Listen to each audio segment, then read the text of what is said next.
This is the truth. As I See It podcast, hosted by Mizal. May not be the truth.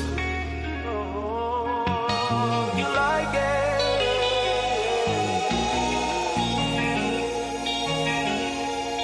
but it's damn sure the truth as I see it.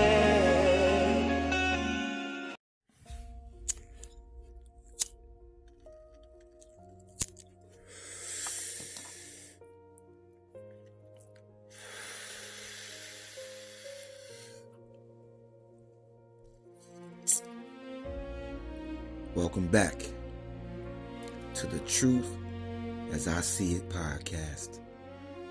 And I am your host, Mizal.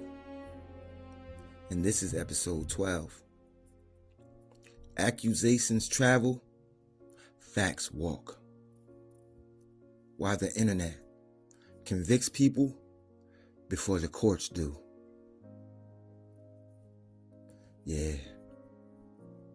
And this is not the truth as everybody likes, but it's damn sure the truth as I see it.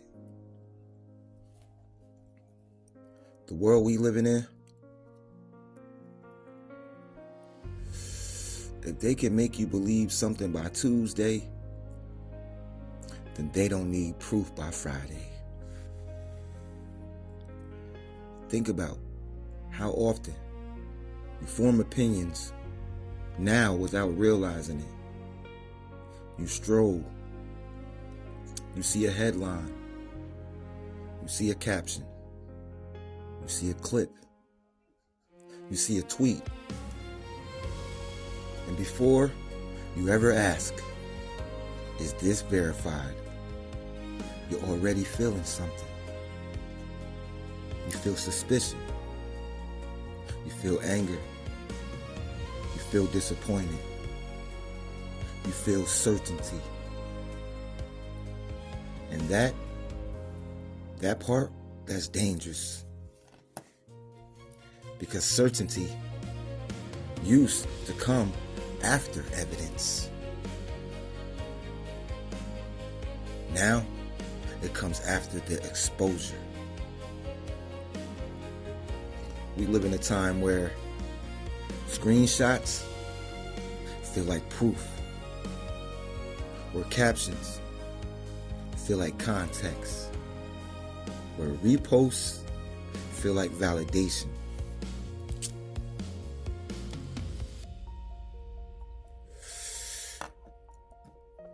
And the more times you see something, the more real it feels.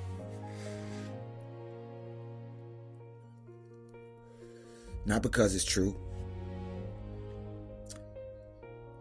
but because it's repeated. It's repetitive.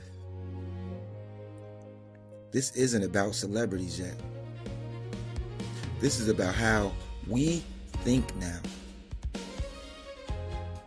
You've done this with your co-workers, with family gossip, with people in your city, with public figures. You've seen something online and thought, damn, that's crazy. And you never looked into it again. That's the world we live in. What you're seeing right now.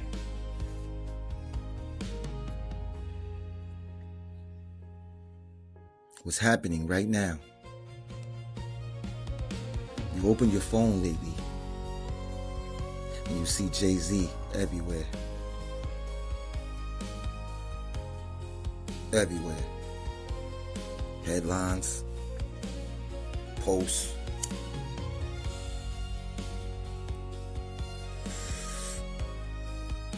old stories resurfacing,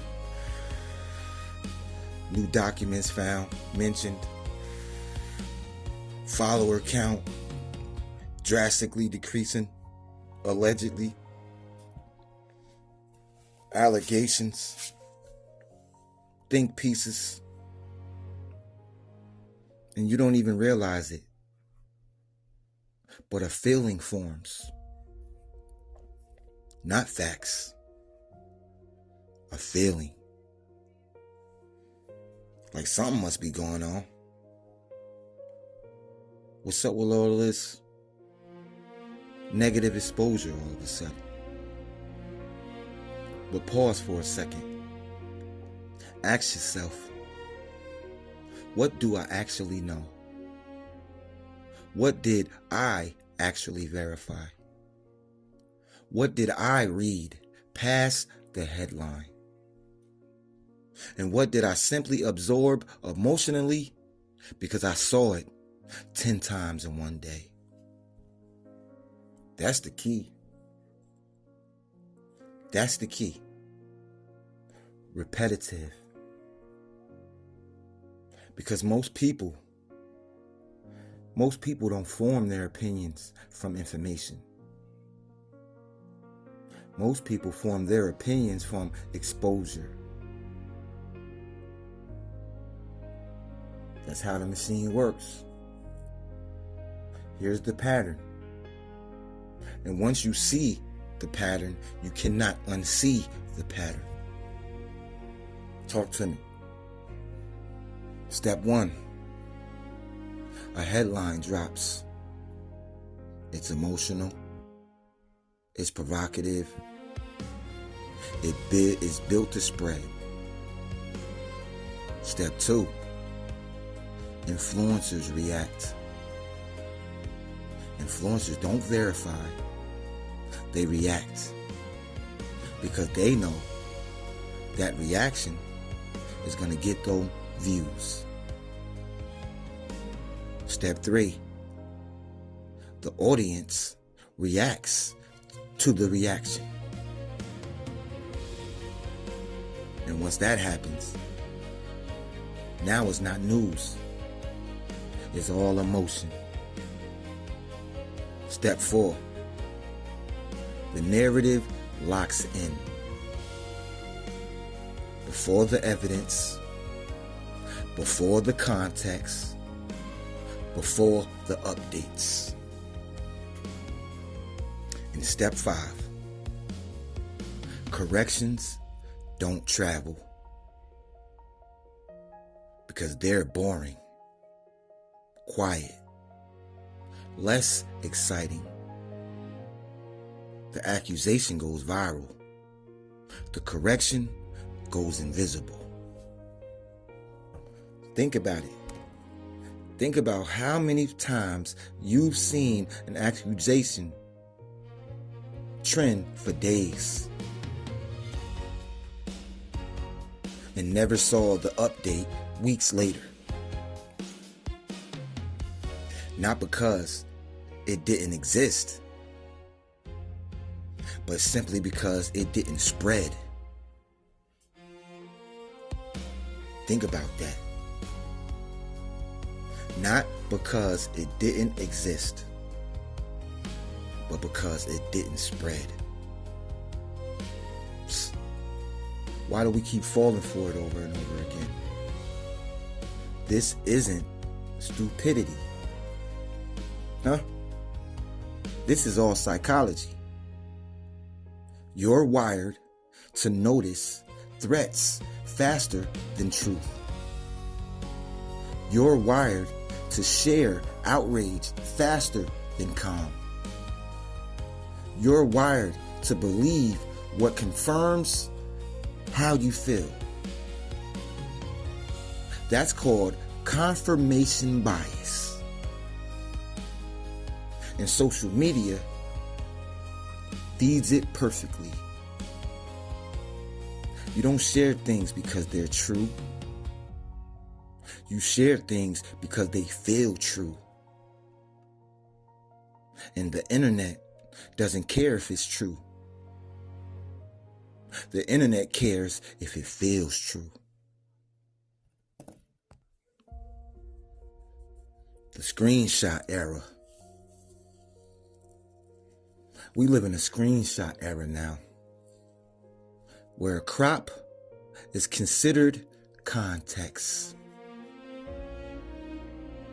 Screenshots remove timestamps. Screenshots remove full conversations. Screenshots remove the tone.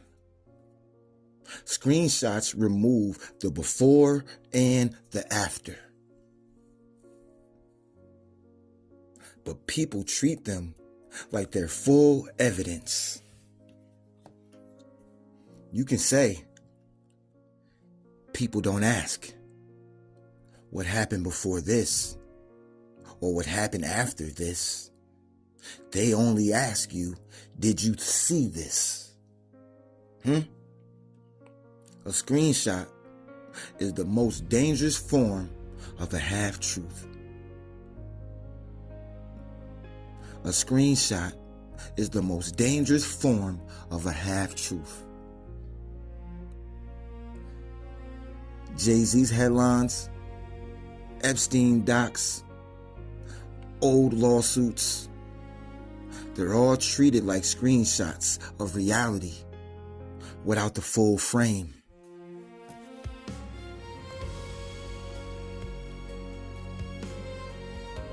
Speaking of Jay-Z, the paternity story that lived online for over a decade, legally dismissed. But most people never saw that update. The lawsuits, headlines that traveled faster than the reporting that complicated the story later. The Epstein document mentioned, where being named is treated like being charged. Follower count claims that nobody verifies but everybody repeats. And the wild part, most people don't remember the facts. They remember how it made them feel. Most people don't remember facts, but they remember feelings. This ain't about Jay-Z at all. This is the same pattern you've seen with Cosby, R. Kelly, Diddy, athletes, politicians, regular people like you and me. Not arguing innocence or guilt. Just observing the public trial always happens before the legal one. And once the public decides, the legal outcome almost doesn't matter.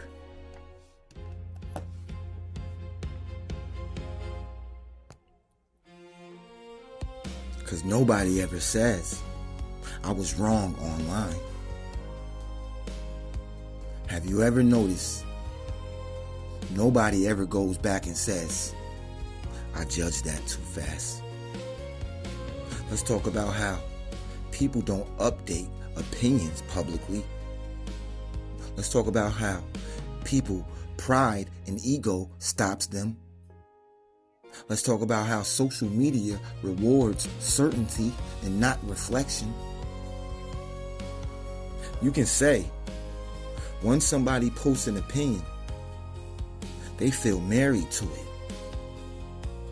So even if new facts come out, silence. The internet rewards being loud, not correct. And this all ties back. That's why accusations live forever, but updates die quietly. The attention economy doesn't care about truth. Truth is slow. Attention is fast. Guess which one social media pays for? Headlines are written for clicks, not clarity. Influencers react for views, not for verification. Outrage spreads faster than nuance. Nobody gets paid to say, let's wait and see. They get paid to say, that's crazy. Look at this. I knew it. Calm doesn't go viral. Outrage does. That's why people get convicted online before they even ever see a courtroom. We've got prosecutors. We become prosecutors without noticing.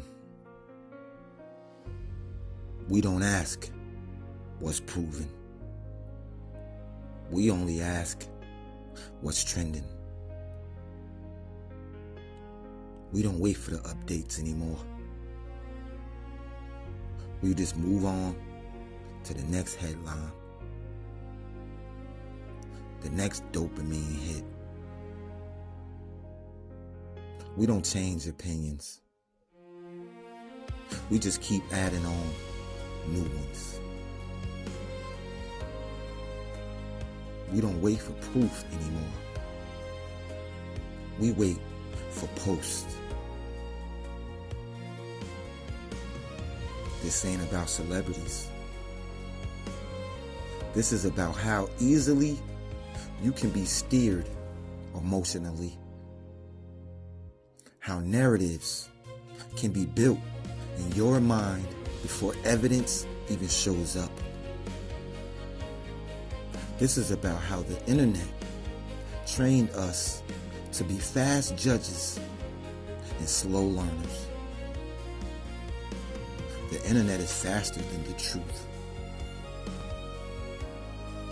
And maybe the real problem isn't what we were told, but how quickly we believe it.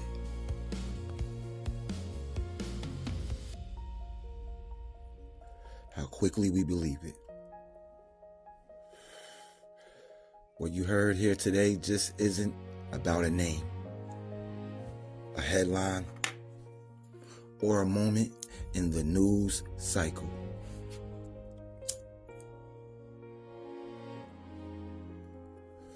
It's about how easily we let noise shape our thoughts before facts ever get a chance to speak. It's about recognizing how quickly we react and how rarely we pause, and how important it is to think before we follow the crowd. If this episode did anything, let it be a reminder that understanding takes patience, that understanding and truth take time, that you should never rush to conclusions. Learn to sit with information. Question everything you see and give facts the same energy that you give accusations. Because in a world that moves this fast, wisdom still moves slow. Now this has been episode 13. My apologies, this is episode 12. Accusations travel, facts walk. While the internet convicts people before the courts do. This is the Truth as I See It podcast. And I am your host, Mizal. And this may not be the truth that everybody likes, but it's damn sure the truth as I see it. I'll holla at y'all in the next episode. Till then, Mizal out.